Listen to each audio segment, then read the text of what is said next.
it's going to go. It's not going to be there forever. We've all been in situations where you've walked into the room and you're the center of attention. And you've walked into that same room a couple of years later and there's a new kid on the block who's the new sensation and you're sidelined.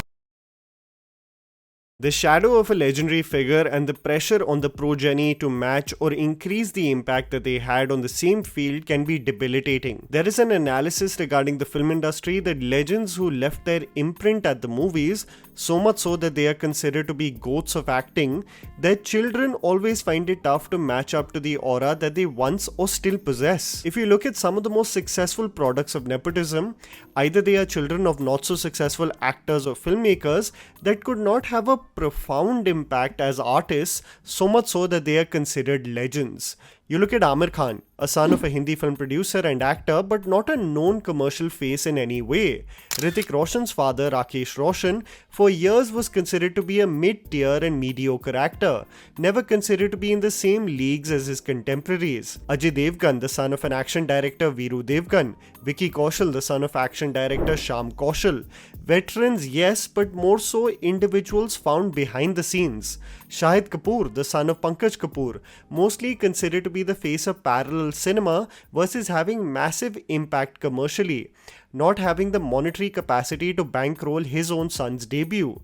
These are all examples where the shadow and impact of their parents was not so overwhelming, leading to the children having their own identity. However, when the parents have unprecedented popularity and impact on the film industry, the expectation and results that the children have to deal with is an uphill battle. Dev Anand's son Sunil Anand found it extremely tough to have any impact at the movies, terribly failing in his initial ventures. The Kapoor family is considered to be the strongest film families with a plethora of talent, but every individual did not have a career that was all smooth sailing with a trajectory upwards. Raj Kapoor's children, Rajiv Kapoor and Randhir Kapoor, mostly had an inconsistent film career, never reaching even close to the stardom of their father. Rishi Kapoor, however, did experience flashes of stardom, but hugely benefited from an era where the most successful Hindi films boasted of an ensemble cast. You look at someone like Raj Kumar, an actor hugely popular in the 60s and 70s, and his son Puru Rajkumar could barely cause any waves as a leading hero. Rajesh Khanna, considered to be the first superstar of India, and both his children Twinkle and Rinki had a brief and unimpressive film career, never having been considered as leading heroines to be reckoned with. They say larger the impact, bigger the aura and impact of parents, it almost becomes impossible to disassociate the child from the star. And this somewhat seems like the fate of Abhishek Bachchan, an actor with great promise, a fluctuating career, a dream streak, and a huge stint of mediocrity, but also in retrospect, a career that never really soared after the mid-2000s. Is Abhishek Bachchan and his lack of commercial notoriety today a result of his poor creative choices or the debilitating pressure to match the greatness and legacy of his father, a comparative battle you're bound to lose? Abhishek Bachchan showed great promise with his debut in the J.P. Datta directed film Refugee. While the constant comparisons to his father were inevitable, all the reviews spoke about how much promise the young actor shows. One has to also realize that Abhishek Bachchan debuted in the same year as Hrithik Roshan, a year where everyone was blown away by a new face who could act, dance and look like a dream. Abhishek's first stint at the movies received a very lukewarm response in comparison. Amitabh Bachchan constantly speaks about not being traditionally good looking and how many people thought that his face was not meant to be in front of camera and how his baritone delivery is better suited for radio. This is something that Abhishek also faced in terms of the discourse of him as a leading man, especially in the years preceding his debut, which was marred with terribly mediocre films and where his acting chops were being questioned. Movies like Tera Jadoo Chal Gaya, Dhai Akshar Prem Ke, Bas Itna Khwab Sa, Om Jai Jagdish, Mumbai Se Aaya Mera Dost, Kuch Na Kaho, Zameen, these slate of films that were released in the span from 2000 to 2003 did nothing for the actor, both commercially and critically. And they put me on the cover and the title was Zero Number One. And there was an article inside putting me in my place, which I still have and I keep on my desk. And I look at it whenever I sit on my desk and say, okay, there's my inspiration for tomorrow. However, 2004 proved to be a game changer for Abhishek Bachchan.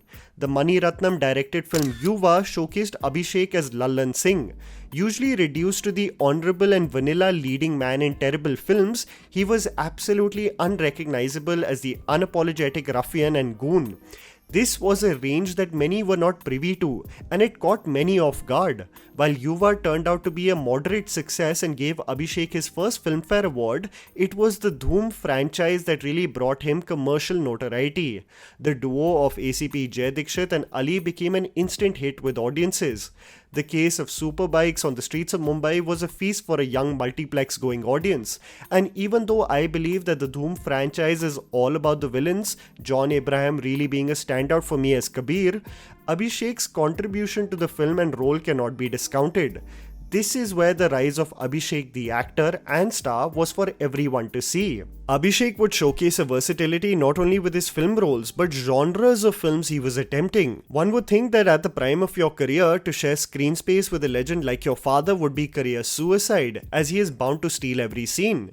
But Abhishek as Shankar, the son arriving from the United States and learning the ropes of the dark and seedy world of politicians and gangsters in Sarkar, was exceptional. I often see sequences from this film, and both Abhishek and Amitabh Bachchan showcase a magnetic intensity. You can't help but be drawn towards the screen in these iconic close-up shots. It also just represents an RGV in his prime who extracted such a strong performance from an actor just having spent 5 years in the industry. An enjoyable and fun performance in a film like Bunty or Bubbly in the same year, and both films doing commercially well, really put Abhishek in the reckoning to be the future of the industry after the 90s batch, with the likes of Hrithik Roshan, who in my opinion just stole the show with the sequel of Dhoom. A performance of Abhishek Bachchan that many people sleep on is his contribution as Rishi in Kabhi Alvida Na Kehna, a privileged and love-struck man too naive of the heartless nature of those around him. Abhishek put forth a heartbreaking performance, especially in the sequence where he just sees his marriage crumble right in front of his eyes. His most iconic performance, however, was still to come. Guru was truly special, an inspiring journey, a transformative performance, and a beautiful love story. A story across decades, and Abhishek was believable in the film's entirety, a conviction very few possessed. The iconic speech is still vivid in my memory. This man really had the acting chops.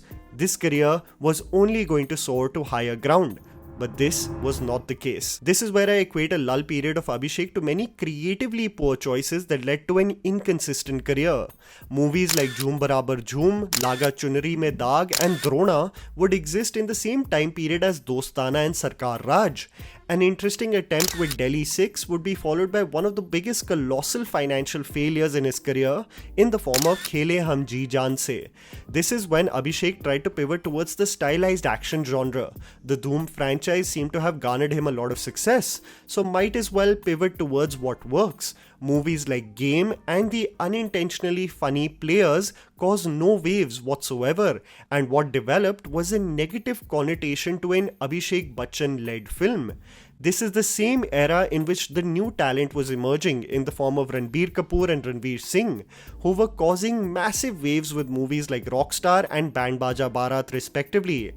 Would this lead to Abhishek losing relevancy with films not financially working and with a new generation of actors having a growing fan base? ये जीवन है, इसमें संघर्ष करते रहना चाहिए और हर एक का जीवन जो है वो किसी एक राह पे नहीं चलता है, अलग-अलग उसके रास्ते होते हैं, कष्ट आता है, कुछ न कुछ वजह होगी जिसकी वजह से जो फिल्में उन्होंने की हैं या उनको सफलता नहीं मिली, जिनकी वजह से उसका करियर उतनी ऊंचाई पर नहीं जा पाया. What sadly transpired was Abhishek's involvement in ensemble cast comedies in commercial projects that almost made him a caricature.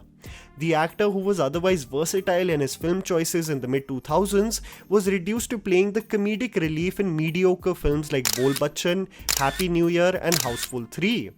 While there was financial success with the third installment of Dhoom 3, everyone on the channel can attest to the fact that the worst offering from the franchise was this film.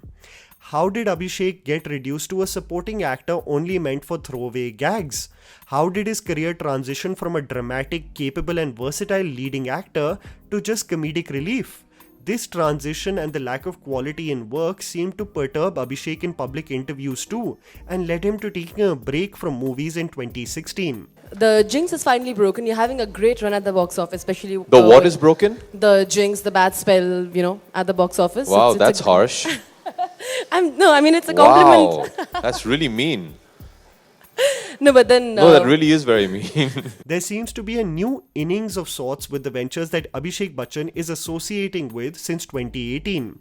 From a dramatic and effective performance in Man Marziyan to a heartfelt and endearing one in Ludo, there seems to be an interesting shift in the movies Abhishek wants to surrender to. This seems to be absolutely independent to the financial performance of those films and largely seems to be motivated by what creatively stimulates him. Even though most of these films like Big Bull, Bob Biswas and Dasvi and his series Breathe Into the Shadows have been digital releases and have been sporadically celebrated within the confines of social media, this sadly has also impacted the perception of him as a leading man for movies that released theatrically. His last theatrical release, Goomer, while admirable in its subject and execution, ended its box office lifetime collection at just 4 crores. It's very convenient to do a film which you know when you sign it is going to be a 100 crore, 200 crore, 300 crore film. You know the onus is not on you, somebody else is shouldering the burden. I'm thankful for them because they're the most successful films I've ever made and I'm immensely proud of them. I worked very hard on them. But I know somewhere that I was beginning to get complacent when I was getting offered more and more such films. I guess Abhishek has actively chosen this path of associating with films that don't have the box office pressure that one usually associates with leading men. It's rather bittersweet to see him in this phase because I often reminisce about the golden run he had as a leading man, where he was even successful at creating his own identity as an artist despite the constant comparisons to the towering presence of his legendary father. It's going to go. It's not going to be there forever. Unless you're Amitabh Bachchan and you're 76 and you're still at it.